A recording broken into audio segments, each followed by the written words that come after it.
نحمدہ و نصلی علی رسول الکریم اما بعد فاعوذ باللہ من الشیطان الرجیم بسم اللہ الرحمن الرحیم اقرأ باسم ربک الذی خلق خلق الانسان من علق اقرأ وربک الاکرم الذی علم بالقلم علم الانسان ما لم یعلم۔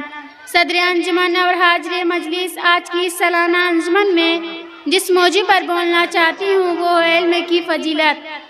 سامعین اکرام، ابھی آپ کے سامنے جو آیت کریمہ پڑھی گئی ہے وہی ہے جو محمد صلی اللہ علیہ وسلم پر اسی وقت نازل ہوئی جب آپ کے غار حرا میں عبادت میں مصروف تھے۔ اچانک جبرائیل علیہ السلام نے آپ صلی اللہ علیہ وسلم کے پاس آئے اور کہنے لگے، اے محمد پڑھو۔ آپ صلی اللہ علیہ وسلم نے فرمایا، میں تو پڑھا ہوا نہیں ہوں۔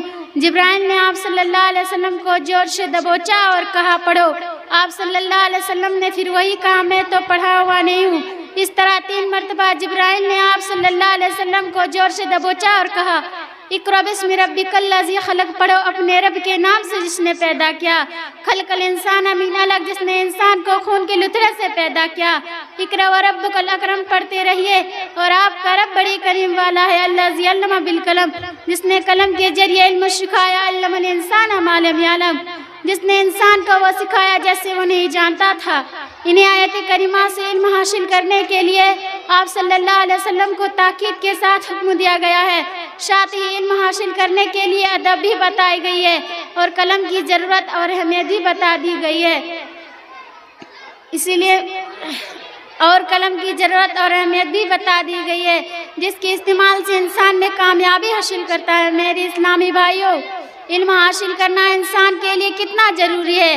اللہ تعالیٰ نے قرآن مجید میں علم اور اہل علم اہمیت اور فضیلت کا تذکرہ بار بار کیا ہے، جیسا کہ ایک مقام پر اللہ رب العالمین فرماتا ہے، قُلْ هَلْ يَسْتَوِي الَّذِينَ يَعْلَمُونَ وَالَّذِينَ لَا يَعْلَمُونَ۔ اے نبی صلی اللہ علیہ وسلم کہہ دیجئے کہ علم والے اور بے علم لوگ برابر ہو سکتے ہیں۔ اس آیت کریمہ سے معلوم ہو چکا ہے کہ عالم اور غیر علم کبھی بھی برابر نہیں ہو سکتے۔ قرآن مجید کے علاوہ احادیث میں بھی فضیلت کا تذکرہ بار بار ہوا ہے، جیسا کہ حضرت ابو ذر رضی اللہ عنہ کہتے ہیں، میں نے نبی صلی اللہ علیہ وسلم کو فرماتے ہوئے سنا، جو شخص ایسے راستے پر چلے جس میں وہ دین کے علم تلاش کرے تو اللہ تعالیٰ اسی جنت کے راستے پر لگا دیتے ہیں، اور فرشتے کی طلب علم کے لیے اسی کی ثمر پر خوش ہو کر اپنے پر بچھا دیتے ہیں، اور عالم کے لیے آسمان و زمین مقتل خطہ کے مچھلیاں پانی میں مغفرت کے دعائیں کرتی ہے۔ اور عالم کی فضیلت عابد پر ایسی ہے جیسے چاند کو سارے ستارے پر فضیلت حاصل ہے، اور علماء انبیاء کے وارثاں میں علماء اور دھرم نہیں چھوڑ کر جاتے ہیں، وہ تو دین کا علم ہی وارث ہے جو چھوڑ کر جاتا ہے۔ پس جس نے علم حاصل کیا اسی نے صرف و فصل کا ایک بڑا حصہ حاصل کر لیا۔ اس حدیث میں عالم کی عابد پر فضیلت اسی لیے بتائی گئی ہے کہ عالم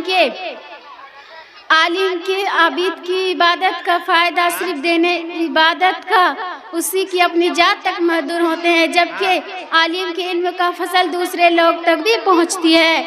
اسی لیے میری بھائیوں، ہمیں جاننا ہے کہ زیادہ سے زیادہ علم حاصل کرنا اور لوگ میں عام کرنا، کیوں نہ علم کا فائدہ صرف دنیا ہی میں نہیں بلکہ مرنے کے بعد بھی ملتے ہیں۔ آخر میں اللہ تعالیٰ سے دعا ہے کہ ہم سب کو علم کی اہمیت اور فضیلت جاننے اور اس پر عمل کرنے کی توفیق عطا فرمائے، آمین۔ السلام علیکم ورحمۃ اللہ وبرکاتہ۔